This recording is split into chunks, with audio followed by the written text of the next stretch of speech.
It's week 19 of 2018, and this week on the Technado, we've got a lot of news out of Microsoft's Build conference. We've also got some information about some different end-to-end encryption in messaging on a few different platforms, and a lot more. That's all coming up on the Technado podcast, starting right now.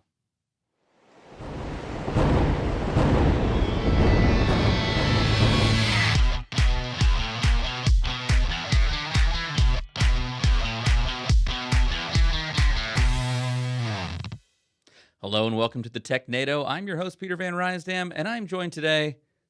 Well, that's not Don at all. But I'm in Don's office, so I'm very confused. I'm a very close derivation of the name Don. This is, if you remember from the episode when we were out at RSA in San Francisco at the Full House House, Super. we are with Daniel Lowry. Daniel, how are you doing today? I'm doing well. How are you, Mr. Peter? I'm fantastic. We've got a lot of interesting news this week, and quite a bit of it, actually. Yeah. So lots of goings on in the tech community. A lot happened, and and a lot of it, I think, started with our first story, which was the Microsoft Build conference out in Seattle and in Redmond. I think more specifically. Oh no, it's actually at the Washington State Convention Center in Seattle. So I lied. It's in Seattle. But there was a lot going on there, and so for our first story, we just kind of wanted to run down. We found a good story that kind of captures a lot of the recap from the Build 2018 event. The highlights. Yeah, and the first thing was Cortana and Alexa kind of teaming up. Two ladies putting their differences aside. It's actually kind of cool what you can do with, like, basically saying, as Alexa talks to me, she heard us talking about her. Alexa, shut up. Stop. I can't remember the command. Anyway, you must have thought it was Don. Yeah. Anyway, Cortana and Alexa, basically, if you have Cortana running on Windows 10, then you'll be able to, through Cortana, tell Alexa stuff to do. Yeah, and it looked pretty cool. They there's certain things that you would do through Cortana that you wouldn't, through, I'll just say Amazon now, so she doesn't wake up. But so basically, you would say to Alexa to open Cortana, and then you're hearing Cortana on your Amazon device, and so you're able to say things like compose this email or tell me about my schedule, and I think the flip side as well. Showed I think it goes either way. They're fully like integrated one way to the other. If we were reading it, correctly. Which I appreciate because as much as they build themselves as I can do it, they're all the same. Yeah, there are things that one is better than the other. Yeah. Same with Siri. I was about to say, I've noticed that Siri's not invited to this party so far. She's not. Shocking. We were talking about how they're catty high school girls. Yeah. And the Google Assistant, like Siri. Google Assistant did not get an invite here as well. But I've loved those videos though, where they put them in the same room and they can get them in this endless loop of just talking to each other. Have you seen those? Oh, it's fantastic. That's awesome. So that was one of the big things, or at least from a consumer side, that's kind of the thing that made the most news. But there's some other stuff that will be interesting to developers as well. We've got some Azure news. They're open sourcing the Azure Internet of Things Edge runtime to allow customers to modify, debug, and better control Edge applications. So that was pretty cool. Some stuff as well about the support for Kubernetes. We've got the article up here from VentureBeat, which has some cool stuff.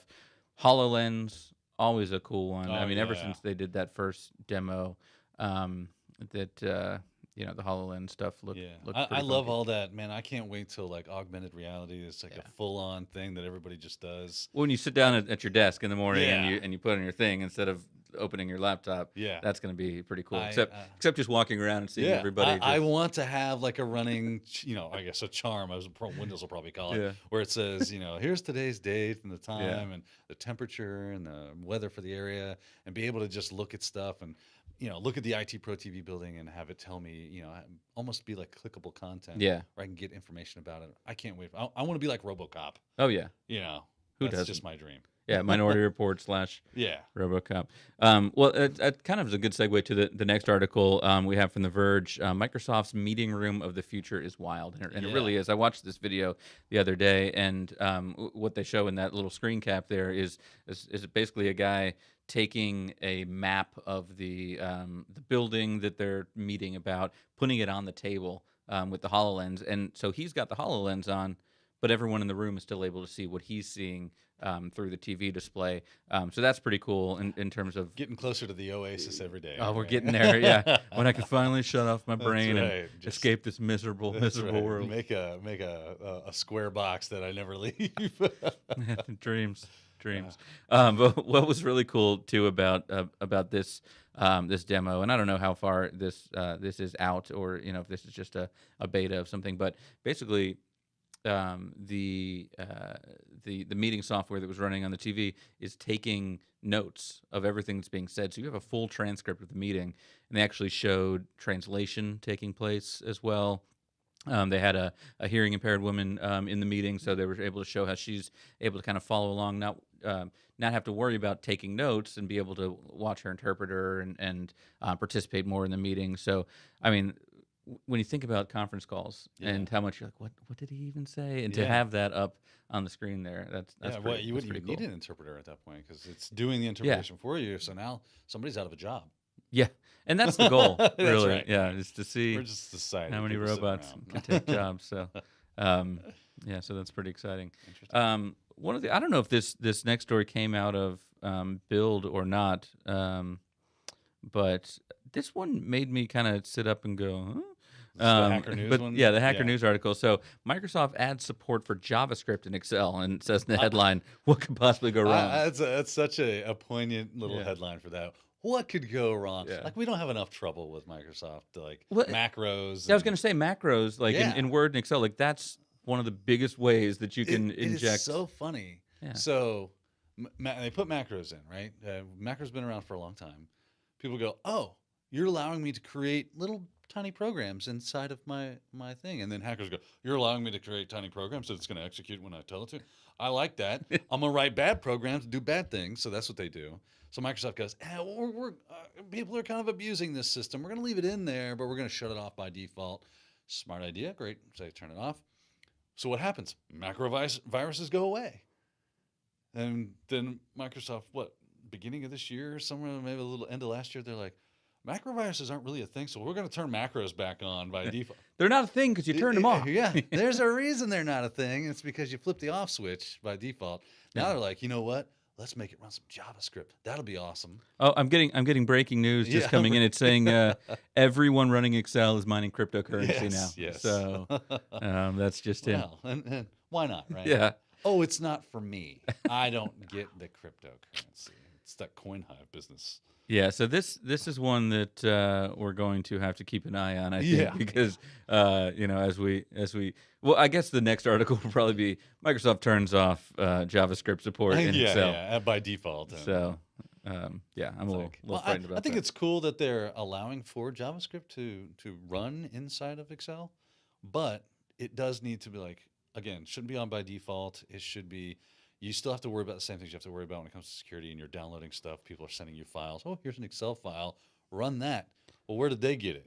Did they create it? Are they the creator owner, or did they get it from a third party, which also had malware's attached, and it's gone through 3 different sources now? So you still have to do your due diligence. Same reason, same thing with macros. It's basically the same idea. Well, I guess the question that I would have is, I understand the point of macros. Macros let you basically take repetitive tasks or long things and automate them. So if you have a huge Excel file that you don't have to do these repetitive tasks over and over again, it kind of takes care of that for you. Right. What would be an upside of running JavaScript? Your guess is as good as mine. I don't. Justin probably a better person. That's a good point. Yeah, we can ask him about that. But whatever JavaScript can do, let's see here. But JavaScript for Excel poses less threat. Here's why.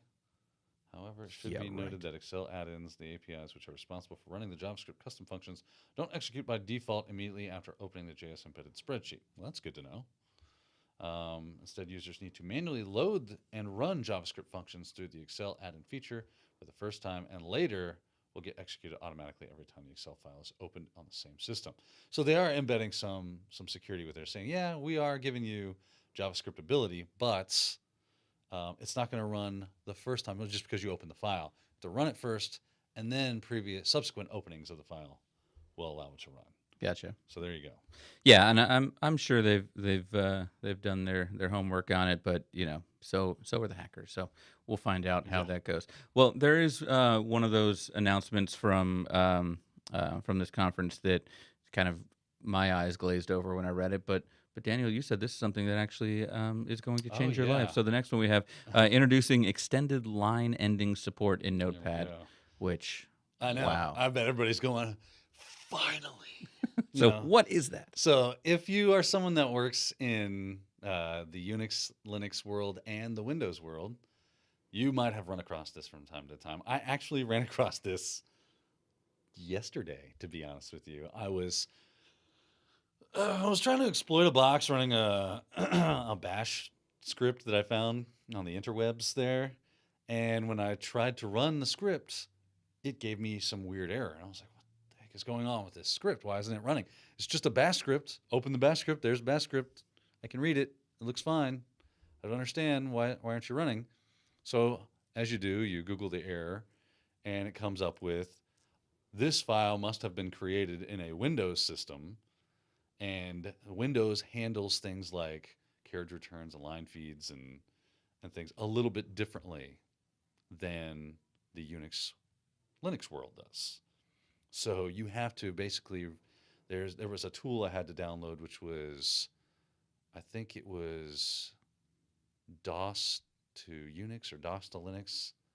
I think that's what it was, DOS to Linux. And then it ran through the script, found all the weird characters and converted them to Linux characters or Unix characters that it would interpret correctly. This is basically saying, well, now if you are in a Windows system and you run Notepad, it now is compliant with the Linux version. So it's putting the extended line ending support so that, see, here's a .bashrc file, and you'll notice it gets a little weird. It doesn't come out correctly. It's not formatted the way it should be. Man, I can see Peter's face just going, yeah. I mean, so that's not how it's supposed to look. My .bashrc looks way different than this. No, it's not how it's supposed to look. It should have a whole lot more formatting than this. Ah, okay. Right, but it's not. So that's why we're saying line endings, because it's Right. basically Where's the end of the line? breaks and okay. Exactly, and it doesn't interpret that correctly. But now they're saying it should look more like this because we have now supported the line ending style of the Unix Linux operating systems. Gotcha. So it can go a long way for if you're cross-pollinating one to the other. That can be very, very helpful. Yeah, and this is something it says will start with the current Windows 10 Insider build. So I guess we'll kind of see this on future things. I don't think this is necessarily something that will roll backwards, at least right away. Right. Maybe in the future. It says Notepad will support Unix, Linux line endings, which is LF, Macintosh line endings, which is CR, and Windows Live line endings, which are CRLF as usual. So it's not just Linux, and maybe this is one that people run into more, but also Macintosh line endings. Because they run BSD. It's a Unix variant Gotcha. under the hood of your Macintosh operating system. Very good. Well, that's I can see that as something that it's not exciting to everyone, but for the people that run into that problem and have to download some third-party thing. Yeah, DevOps and development will probably see the most benefit from this. People that are writing scripts and working in command line a lot will love this. Yeah. Well, kind of along those same lines, the next article from Frostbites, Microsoft brings Ubuntu Linux to Windows 10 on ARM, and there are more distros to follow. So, I know, Daniel, that you listen to the podcast every week with Don and I, and this is something we've talked about a lot. Never miss it. Yeah. That embracing the Linux world for Microsoft, and this is just another example of that. Yeah, it really is. I mean, it's a lot of validation when it comes to the Linux operating system. To be honest with you, this is going to help it grow a whole lot because now Windows users are going to have a much easier time accessing. That's always been one of the big hurdles to, because the Windows desktop environment has the lion's share of workstation marketplace, right? So they've just got that market down. How does Linux cut into that? Well, now they're realizing that maybe we're not so much competitors. We need to pair with each other, and that's what's happening, and that's very helpful, especially as you move from just being a desktop user into maybe I'm becoming an IT worker where I need to know about server operating systems, and servers are by and large Unix Linux based in a lot of ways. So if you're installing any kind of virtualization, it's typically a Unix like VMware, right? Now, it could be Microsoft. You could be a complete Microsoft shop. But typically, you have a mixed bag of Microsoft and Linux. And if you don't have any Linux experience, it's hard to work with that. Now they just give you access to it right here inside of your Windows 10. You just fire it up. And it's not there. You don't have to install anything. You have to do anything. At least I don't think so. You might have to is it installed by default? Or do you have to, it might be a Windows feature or something you have to turn on. Yeah, Here you let's go. see. Directly from the Windows Store. Okay, so There you you're go. basically going out and So you go to getting the Windows an Store app. and you download it from there and then it's installed. So then you're running Linux within. It's almost like a virtual machine kind of situation. I would think so. Yeah, it's probably some sort of almost like a container. Yeah. Containerization, probably something to that effect.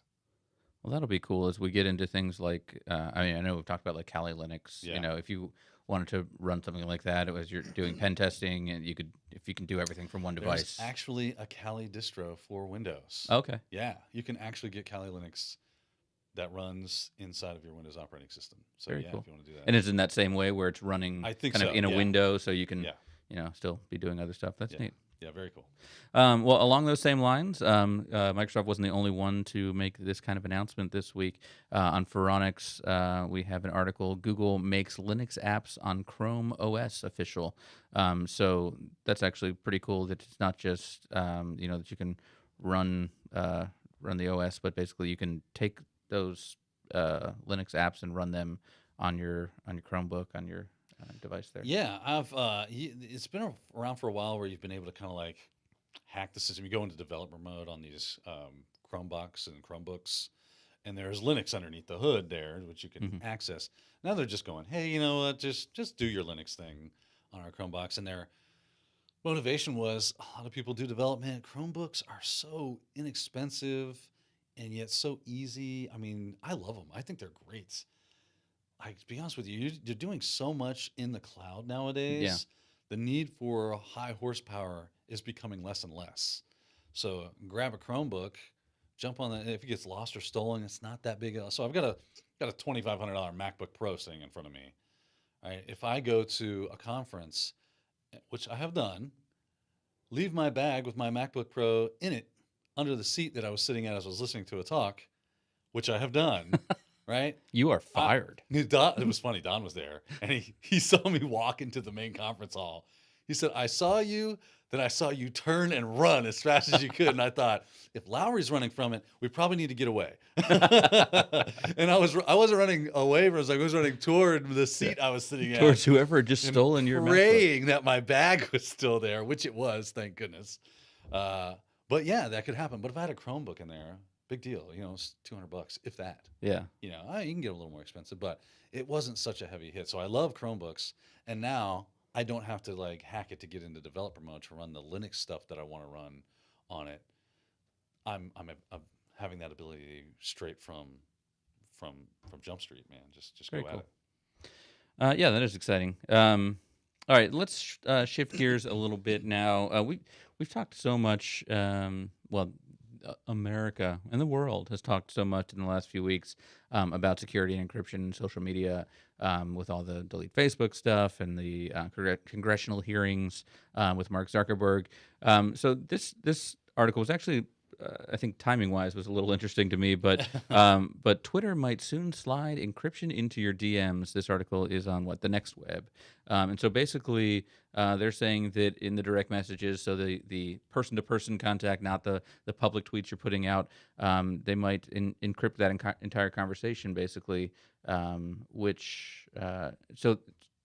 what's happening right now, Daniel? If I'm having a direct message conversation with you, it's not encrypted. So what does that mean? It's semi-private. Okay. So I'm the only person, you're the only person that are privy to that, but it's not encrypted. So anybody with the wherewithal could intercept, and if they were able to intercept the message as it's in transit, then they would be able to see what the message was. Gotcha. Okay, so there's the problem.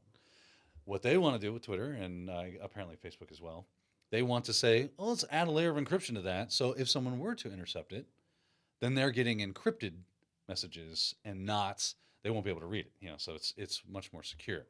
Now you have to start thinking of, and this is the argument that's brought up is, what if I'm a terrorist, or if I'm in organized crime or something like that. Now I have a facility for using, excuse me, encryption to have a conversation that I'm not going to be able to be spied on, and Yeah. therefore I'm more able to run my nefarious operations. I think Twitter knows you're already going to find a way to do those things, so they'd rather you do it on their network and see their ads. Yeah, I think that anytime a company adds encryption or security in any way is a good thing, because we as users will make mistakes, we'll say things, we'll leak data, and we have so many entities that are out there attempting to access our data in every way, shape, and form. Privacy is a very important. It's what we think of as one of those inalienable rights that we have as creatures in the world, that I have the right to have certain things about myself not be publicly known if I want. And for the companies that we're working with to say, you know what, I want to extend any way I can to help you in that endeavor. If you feel so inclined, I'm going to make that an option for you. And that's the thing, just make it an option. If I don't want to use it, it's not enforcing it, saying you must do, at least I don't think they are, but they might be. And even if they are, I'll know that's happening. It's not affecting me per se. It's helping me. Yeah. Even if I don't want to. If I want it public, I just make it public. Sure. Yeah, you post it on So it Twitter, doesn't not in matter. a DM. Exactly. Well, and I think we're having some fun with it and talking about the nefarious side of it, Yeah. but the Tor still exists, yeah, by the way. exactly. The benefit of this, far outweighs the the potential negative side of it, and Right. you kind of have that. Well, this is why we can't have nice things argument. It's like just because No, we someone can't will have do nice something things because bad. these guys are buttholes. Yeah. Yeah. And just because they're buttholes doesn't mean that I should suffer for it. And because if I'm sending something to my friend, it could be personal identifying information. Exactly. It could be my Right. my phone I'll number. give you, for instance, my wife is notorious for forgetting her insurance card. For whatever reason, she doesn't keep it in her purse. I don't know why I can't get her to do that. But all the time she sends me, hey, can you send me our information? I'm at the doctor right now and I need our insurance information. Yeah, you're like, first of all, what happened? Yeah. Well, it's you go for a checkup Yeah. or whatever, and she's going to a new clinic. Well, I had to be referred to a specialist, and they need my insurance now, and I need to send that information to her. I would much rather that information be encrypted than not. And if I was on, I'll tweet it to you in a direct message. Now I can say, well, that's super secret, and feel a little more secure about that if that was the way I were to go. Yeah. I mean, the better way is for me to call her on the phone. But even then, they've got some, people that are Sure. listening into Is that their cell encrypted? phone. Yeah. Yeah, conversations. You got to get those little black phones that have encrypted cell data or encrypted cell signals. Yeah. Have those as well. Why did we make those? They could just buy. Terrorists could buy those too. That's the thing. It's that slippery slope argument. Yeah, exactly. I don't think is valid enough to dissuade us from wanting to use encryption. And moving to the next story, that's basically the argument that Facebook makes on this Business Insider article that outlines it, that they gave a gutsy defense of encryption, but admitted that it quote helps bad people do bad things, which is what we're talking about. But it's an issue where let's find ways to make it more difficult for those people, but at the same time, we're not going to take away something that's a feature for millions of people because it's potentially bad for others. And this kind of stems from WhatsApp, which is owned by Facebook, and I think. They talked about the Westminster terror attack over in England that they found out that the perpetrator was on WhatsApp just moments before. So assuming that there was some coordination going on in terms of I assume the they attack. mean that because just that little tagline of it says perpetrator Khalid Massoud was on WhatsApp minutes before the atrocity. Do they mean he was sending information about, or he was receiving information about how to attack, where to attack? I assume that's what they mean. Yeah. And not just, hey, I'm on WhatsApp and then I do something wrong. Yeah. That seems a little disjointed. They probably should have clarified that. Yeah, and so what they're saying is, I'm sure it does. In other situations, obviously they would go back and try to look at that data and see, okay, who was he coordinating with? Was someone sending him information, or is there an accomplice that we need to look at as well? And in this case, we can't because that information is encrypted. So.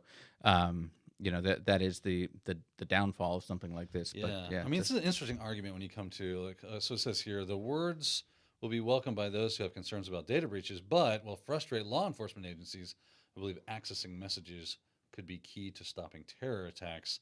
Like, I get that. I get that. Yeah. We want to be able to access. So if this terrorists have done something, we've arrested them or they've been killed or whatever, and we now have access to their devices, or at least physical access to it. Now we need to access the data that's on it, but it's all encrypted. Oh no, what do we do? I get that. It seems to me like this is the reason that we have warrants, Yeah. right? So So you can show cause. right, you show Before. Yeah. cause, and if every manufacturer just makes basically a golden key that says, "Show me a warrant, and we can give you access to the thing," and it's that simple. Yeah. If this gentleman has done something nefarious, a judge should have no problem going, here, there was just cause. And this is what we got into after I think the San Bernardino shooting a few that's years right. back, where That's right. they were basically forcing Apple to, hey, you need to open this phone, and Apple fought that, and Right. and I think before it was actually resolved, they were like, okay, we hired someone The to. thing was, though, was that with the San Bernardino thing was The key didn't exist. a key didn't exist. There is no master key to unlock all, right, because of the way private key encryption works. Mm-hmm. Public-private asymmetric encryption. Right, I have to have their key, but there was their phone that was locked. Yeah, saying, they couldn't. Hey, couldn't Apple, access you can the phone. unlock this for me. I don't understand. And Apple's thing was, well, we're protecting the privacy. If we bust the locking feature on our phone, and they know that, then they're going to be less likely to trust us, and we're colluding with the man. Yeah. I think in these terms, everybody can probably come together pretty amicably and say, this is obviously for good and righteous reasons that we are wanting to do this. Yeah, it would have been interesting to see how that all played out. But again, Yeah. I think they went to an Israeli firm or something that I thought said it was the NSA. Well, I guess the NSA probably. Yeah, was they a said, firm. well, we can just crack this for Yeah, you. well, We got we've away. kind of had this. Yeah. Keep that under your hat if you would. Well, along these same lines, let's move on to the next story from Tom's Hardware. So Signal, which is an app that basically kind of like Snapchat has disappearing messages that they go away after time. So I'm not sure if they're even encrypted, but then they vanish, so they're gone, and I love it never stuff exists. like this. So yeah. I didn't know what Signal was. I didn't use Signal, but I haven't used it before. Peter was showing me on your iPhone. Keep the messages around. Yeah. So what's happening, and we won't really be able to see the specific things, but I've got notifications showing up. Oh, there we go. There you go. Notifications that show up on my phone. So what's happening is even after the message was deleted, if you go just to the notifications bar on a phone, the notification that message has come in and you've got a new message on Signal, and the description of that message, or maybe the truncated message, was still showing up. So that was something that they're having to go and figure out, because basically, Signal has end-to-end encryption and gives you the ability to delete those things so they're not sitting on your device after you've read them. And it says disappearing messages can be set from 5 seconds to 1 week. So pretty similar to to Snapchat, kind of in that regard. But what's the point of a disappearing message if it doesn't really disappear? Which is, I mean, it's the same kind of thing as, I deleted all those files. Well, they're still on your hard drive until It's kind of like, remember the movie National Treasure? Yeah. Where on the back of the Declaration of Independence, if they put lemon juice and heated it up, the message came back. Yeah. It's kind of like that. Yeah, that's why you should always just drill right through your computer. That's right. If you want messages gone. If you just keep a coffee can with thermite, and just put your hard drive into that, light it on fire, and you'll be good to go. There's a great scene in Silicon Valley this year where they're just going around with a nail gun, just shooting all the devices in this one room because there was some information they didn't want to get out, and then they shoot one. That actually was my laptop. So. Sorry about that. All right. That's my bad right there. Yeah. All right, well, let's shift gears now. Staying in the security world, but something that I love it when a good virus or malware or something hits everyone. It's an equal opportunity. That's right. A virus. So this article is on ZDNet, but Microsoft Windows, Apple Mac OS, and Linux and BSD all hit by the same serious security flaw. So yeah. So basically, if you have a device, it has been hit by this. So, Daniel, what is this device, or what is this vulnerability? Is it something that I need to shoot my device with a nail gun? The good news is there are, as you can see right here, patches are available. Uh-huh. Right, so there you go. So apparently this affects the operating systems and certain hypervisors as well. I think they use KVM as an example, which is a Linux hypervisor. Linux-based hypervisor. So there it is. The kernel's KVM hypervisor. So be aware of that if you have these things, you should be able to apply patches, and you're off to the races. What it comes from, though, is the fact that these companies that were writing kernel modules or whatever for the chipset, they misinterpreted some debug information about how to work inside of these CPUs.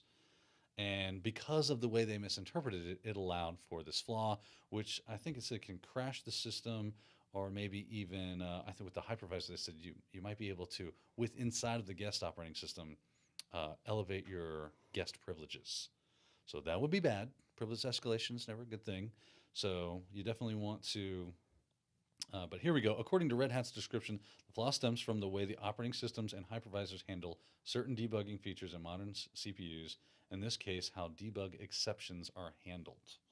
So yes, unless you're a programmer, this is probably not going to affect you in that way. But if you do run these operating systems or these hypervisors, that will affect you. You need to do your patching. Yeah, that was going to be my question, because Don always talks me off the ledge on these, because I'll read a headline that says, everyone with a, everything with a chip in it is vulnerable to this. And so this one looks scary when you read that headline, because, wow, that's all the different kinds of computer devices out there that most people are using. This is affecting everybody. But you're saying it's only if you're running specific programs that there are these vulnerabilities. Oh, right. Which is the operating system. If you are running the operating system. Oh, I am. Yeah. There you go. So you need to, do your patching. I like how it does give you a little bit of technical detail here. In a few instances where the instructions cause the stack or the task switch or stack switch, these exceptions are raised after the instruction. Notably, the instructions causing the exception is allowed to complete, as happens with move SS or pop SS, which are assembly instructions for the chip to move. I forget what SS is, but basically move specific things, a single stack, I think it might be, something like that, or pop them back into the top of the stack. So you're telling it, hey, move over here and then execute code. Gotcha. Right, or pop back to the stack and execute what's first now. So you might be reordering things. So action items would be just to not keep hitting the remind me tomorrow button on my updates. Go ahead and update your test environment, make sure everything looks gravy. And then, as soon as possible, get these out to your production devices. Fine. All right. That's right. Stop telling me, try again tonight. Yeah. There should be a point where it just says, no. Yeah. I'm starting to sense a pattern, Peter. You're a monster, and you will never let me update. Right. All right. This next article started out for us as just an interesting read, and just started to infuriate Daniel as we went on. So first, we'll just give you the beef of the article here. iOS 11.4 will lock down an iPhone's Lightning port if it isn't being used. And so before we get into the article itself, before we get into that, let me ask you, Peter, how are you? Oh, I'm fine, thank you. All right. You maybe want to ask me how are you? I am not unwell. Well, that doesn't make sense. Right. That double negative. Yeah. You'll see why we said that. Yeah, in a second. We'll get to that in a second. But first of all, what we're basically saying here is we're protecting this little hole in the bottom of the phone from people coming in without my passcode. Going back to that San Bernardino story, to say I can take your information without you having unlocked the phone. Yeah, there's and it talks about it in the article where there's a device called a gray key, which will allow you to plug into a phone and unlock it. If it's locked, it'll crack the I think 6-digit passcodes. Okay. Very cool. Very neat. Very cool, neat tech, to be honest with you. I mean, as a techie, you go, that's awesome.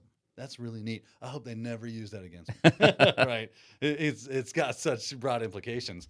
But as we read in the article, this is where it got a little strange. Okay. So it says it's called USB restricted mode. The feature spotted by Elcomsoft will restrict your phone's Lightning port so it can be used only for charging if the device isn't unlocked. And that's where we're having a little fun with the double negative. So is locked. So if the device is locked or isn't unlocked, I don't know why. And then you got angry at one other part here. I remember. Or now remember, this is an or. This isn't an and. This is or connected to a paired and trusted computer. So if we're reading this right, it's saying that we'll restrict your phone's Lightning port so it can be used only for charging if, there's our if statement, our if clause. Proposition 1, that the device isn't unlocked, or also see locked. The inverse, which is locked. So if this or this connected to a paired and trusted computer. So we're not sure that this is correct because it seems I'm like not if you're paired to a 100% on that. trusted computer, That it would not lock. you would be able to do more than just charge because that's It would kind of the seem. point of Right. the lightning Why am port. I connecting it to a computer that I trust? Probably so that I can do something with it as it's connected.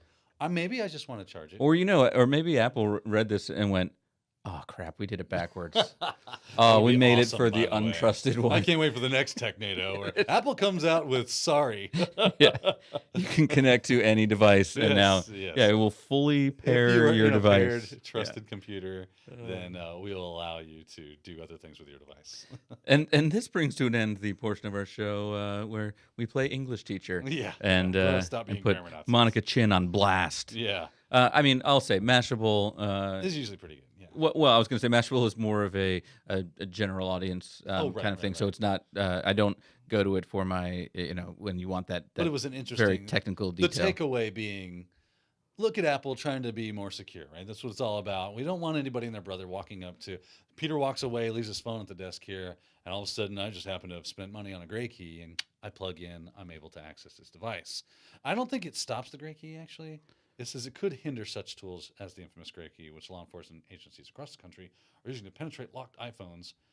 Gray key devices can take 3 days or longer to crack 6-digit passcodes. All right, well, let's do a smart thing here. Let's click on in that article where it says the hyperlink says beta of iOS 11.3. All right, let's do it. Because that actually brings you to an article with substance. Mac Rumors. From Mac Rumors. They And this kinda one's know what they're interesting. It talking says about. iOS 11.4 disables Lightning connector after 7 days, limiting law enforcement access. So they're actually putting a time on this. It did say that in the Maxwell article. It talked about a week. It said if after a week it will lock it. Well, it said it probably used a double negative again, but Yeah. yeah, no more greater than right. a week. All right. I don't blame Michelle. I blame her editor. Yeah, yeah. She's an enabler. Yeah, that's right. Well, it's funny because after watching 24 religiously, I thought these gray keys just everyone had them, and this is you don't have one? I got one right. Pretty standard thing. But it seemed like you could just go. I want to now know what it costs to buy a gray key. Let's look at it. Let's see if we can actually purchase a gray key. Megan, don't bring up Daniel's device while he's doing this. We'll just say gray key. We'll find out how hard this is. Oh yeah, here's a picture of a gray key. $15,000. Okay, so I guess it's GRAY key. Well, next week I'm actually going to the Defensive Cyber Ops conference in Baltimore. Oh, I don't get it. So I'm going to go ahead and pick one of these weird up. charms. That's right. You are going to a conference. Yeah, and it's defensive, so it's tell Don we need it. What's the blue team's defensive team, right? Yeah, blue team's defense. Yeah, so it's kind of a show focused on that side. So I don't know if they'll have the gray keys available in the expo hall, but I'll see if they have one and pick you one up at the airport. Maybe it says Baltimore on it with a little crab. I need that. It's a great key. Yeah, it's a great key. It's a local. What's that you got there? Let me see your phone. Yeah. Well, kind of along those same lines of restricting hardware, this is a little bit different. This is not a software restricting it, but basically IBM is now banning all removable storage for all staff everywhere. Meaning, I guess if I wanted to give you something, Daniel, and I worked at IBM, I've got to put it in the cloud? Maybe DVD burning? That's removable storage, isn't it? Yeah. Well, it says all removable. Well, I thought they meant USB specifically. Well, I think that's probably what it will hit mostly, but I mean, all removable storage. No, here we go. USB, SD card, and flash drive. Oh, SD cards, yeah. So everything has to go out on a 3.5 inch floppy. But if it doesn't have a built-in CD-ROM or DVD reader or Blu-ray or whatever the disc might be, then and then you have to plug an external one in via USB, you wouldn't be able to do that because it's USB. USB is just no. No USB. And they're doing this because of, quote, the possible financial and reputational damage from misplaced, lost, or misused removable portable storage devices, and that must be minimized. So obviously this is either something where they've had issues with this in the past or they've seen where other companies have had this. I mean, I remember thinking back to when people were accidentally leaving these beta iPhones at bars and stuff Oh, out in nice. Mountain View, where it's like, oh, that brand new phone that, yeah, I left that. I was kicking back a little bit. You know what I mean? And I kind of left that on the bar. These things happen. Yeah. They happen to It was everybody. Peyton. Peyton would do Yeah, that. Peyton, one of the employees here, has certainly done that. I know he's left his phone at my desk I think he before. said he found his wallet in the middle of the street one time. That was when he left it on the roof of his car. Yeah. That'll do But it. he went back the next day and it was still there. Well, I'm thinking he wouldn't be hired by IBM in the first place, based love on that Peyton, track record. but Great goodness guy. gracious. Great guy. I do love how they say, but the advisory also admitted that the move may be disruptive for some. Yeah, well, Yeah, luckily, well- if these people have the all-new MacBook Pro, they don't have a USB drive anyway. Well, no, not they, those. yeah, they, I we've mean, you got could plug I've like just one of these got all these port USB-Cs, so emulators or whatever. I could get a USB-C drive, and then I could only give it to other people with its Right. exact same machine. Get one of those adapters and you kind of put it on top of it. I just can't wait till that day where USB-C is ubiquitous and it's just everywhere, and we Yeah. can just say, I got a feeling that like the teeny tininess of it, yeah, I understand why, so that you can put it in a phone. mm-hmm. But so think of a USB thumb drive. It's still a pretty, Yeah. sizable piece of equipment, Mhm. and that little like you get a lot of pressure per Yeah. square inch on like pivot points. Yeah, when it's sitting in your Those pocket all things are gonna day. snap off. Yeah. Like I always worry about snapping it off when I got something plugged in my laptop. Oh yeah. Well, I mean, I think about micro SD cards are so small Yeah. now to the point where like, wow, it's awesome. I can fit so much on this thing that I will lose. Oh, that's gone. so quickly. That is so gone. Or snap. I mean, you could be standing there and be like, "Oh, I'm going to put that in my phone." it Butterfingers, disintegrated. Where the Yeah. heck did it go? That is gone. I mean, Yeah. I've lost things 10 times that size immediately. Like Yeah. I have no idea where this thing has gone. Yeah, And that it's thing- going to get to the point where yeah. it's like, here's the Yeah. here's the data. Here's the You can't nano see chip it, that we give you. but trust me, you're We just holding touch it. fingers like ET. Yeah. Dude. That's how it transfers. But they'll be putting everything in the cloud, I'm sure, now Interesting and sharing it that way. To continue on this article, though, Yeah. that it talks about how, indeed, IBM offers advice on how to install Linux on its own Power 9 servers using a USB key. So they are already having to carve out exceptions to this rule because there are legitimate reasons to need USB support inside of just about because USB devices are so ubiquitous, so used. I've run into this in my own real life back when I worked as a sysadmin. I kept having I get the security reasons by it, right? But I also get the exceptional reasons by it. So the security hand, I had a user kept getting infection notices on. We ran semantic endpoint security, and kept bing, bing, bing, bing. This user, we'd clean it up, remediate. Okay, computer's clean. Next day, bing, bing, bing, bing. I'm like, what are you doing? Are you got any weird emails? Let's go through your email. You're not downloading anything? Nope. Not doing this, not doing it. You're not clicking links? Nope. How do you keep getting infected? You must have some like crazy APT that's on this thing and it's hitting you with some malware. I don't know how you keep doing this. So one day I go up to her and I look in this like an ashtray next to her computer and it's full of flash drives. I'm like, what is all these flash drives? She's like, oh, well, I do a lot of work from home, so I'll download the stuff onto the flash drive and take it home on my laptop and work from home. I'm like, well, why aren't you just like VPNing into the... She's like, well, because I don't want to do that. I'm like, well, that's what you need to do from now on and stop. Are you sanitizing these drives before you install them? I mean, they're going on a network that's something we don't control, on a laptop that we don't control because it's your personal device. And she was infected in her personal device, and she plugged in and infected the drive. Then she would bring it to work with company data on it, mind you. Yeah. And plug it into her, which infected her machine, and it was just happening on a recurring basis. I had to argue with her because she was going to argue with me. Like, oh no, I have to do that. I go, no, you don't. Yeah. I go, what if you get hit by a bus and all these flash drives on the way to work? All these flash drives go, spilling into the sewer grate, and they're gone. Yeah. That data's gone. Or someone goes, hey, free flash drives, cool, and they take it and Just basically had a jar of viruses on her desk. Yeah, she's like, what virus today? This will be fun. But we also had things like where we would install license keys and stuff on USB that were a USB key that had a license on it. You had to install that into the server, and that's where it would read from. So we had to have USB support. I couldn't say, well, I'm knocking off USB support. Yeah. Or I would have to make an exceptions list of devices that were allowed. That I could have pushed that through GPO, but Well, I'm sure there will be someone that can sign out, USB drive out of the yeah. USB safe And then and maybe use have them like a here at IBM. sandbox that you have to come in and verify that it's. Two people have to turn their keys. Yeah, yeah, It's like where they keep the narcotics at the yeah. hospital, I or think of the it's basically opening the scene same of thing. War Games where he's like, "Turn your key." Great film. Yeah, it was. Great film. Love that. Love that.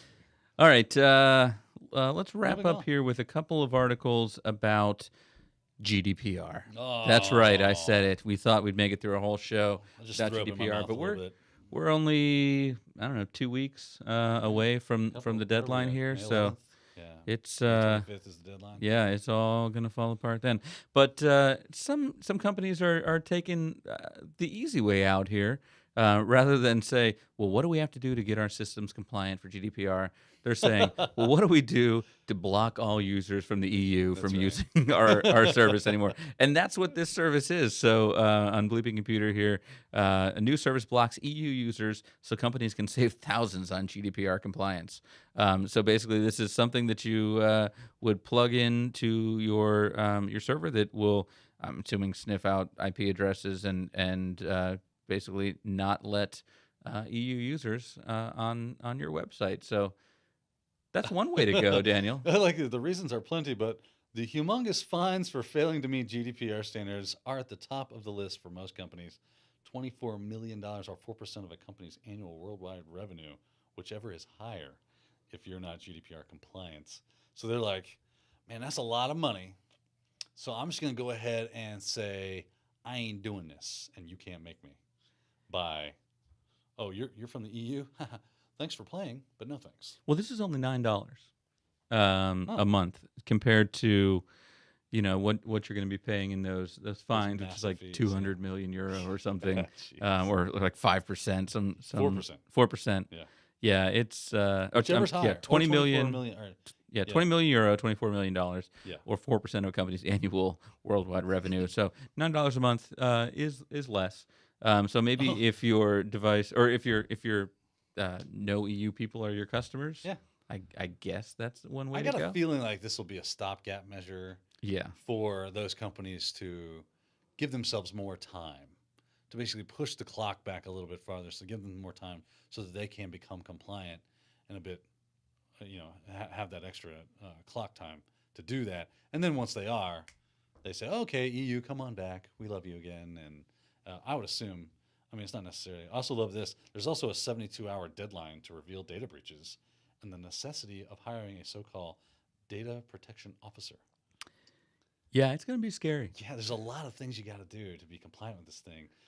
I can see why there will be certain companies out there just go, that juice just ain't worth the squeeze. Yeah, and if we want to go to the next article there, this TechCrunch article, Unroll Me is one of the bigger names that people might have heard of, that is basically saying that we're closing for EU users. Unroll Me, if you're not familiar, it's basically a service you can sign up to where they can scan all of your emails and mine your data. Oh no, where they can scan all of your emails and basically unroll you from different newsletters that you might be enrolled in, where you're getting too much spam, so they can kind of clean up your inbox for you.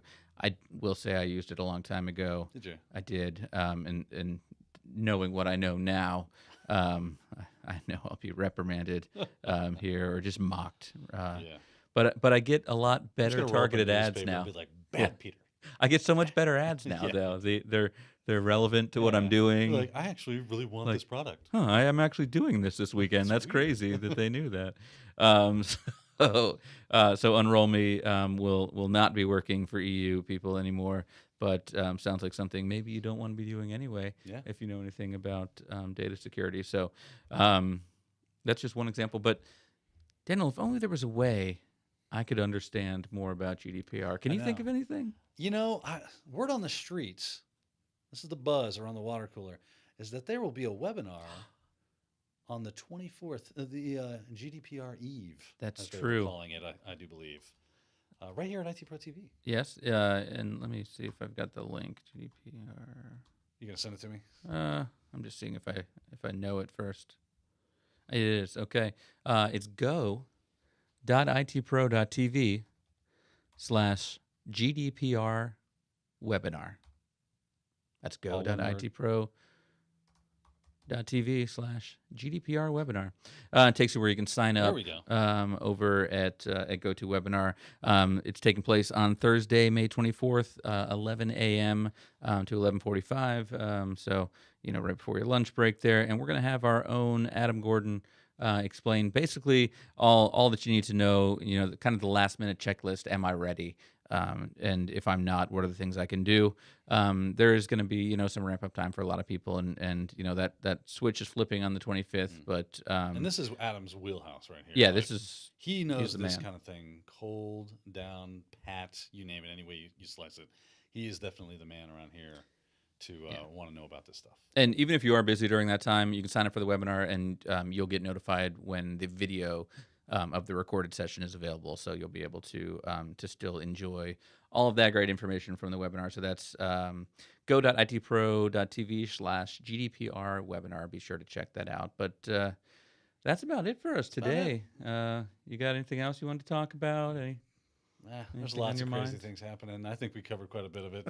We'll let the good folks out there have a respite from the horrible, sounds the good. interesting yet crazy things that happen in tech every week. Yeah, I do love when we've got those big conferences like Microsoft's Build, because you're always going to see some cool stuff where it's kind of like concept cars, where some of it might never hit the showroom, but man, it's cool to look at. Right? Yeah, like how long until we actually all have HoloLenses on? But we can dream. We can dream.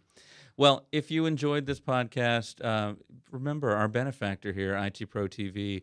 We now have a coupon code for all of you out there watching the podcast. It is podcast 30. So if you go over to ITProTV, whether you're looking for a career change, you're looking to get a certification, or just looking to stay up to date on the latest in technology and hardware and software and everything for your job, check out ITProTV at itpro.tv and use that coupon code podcast 30 to get 30% off your subscription for the lifetime of your subscription. So be sure to do that.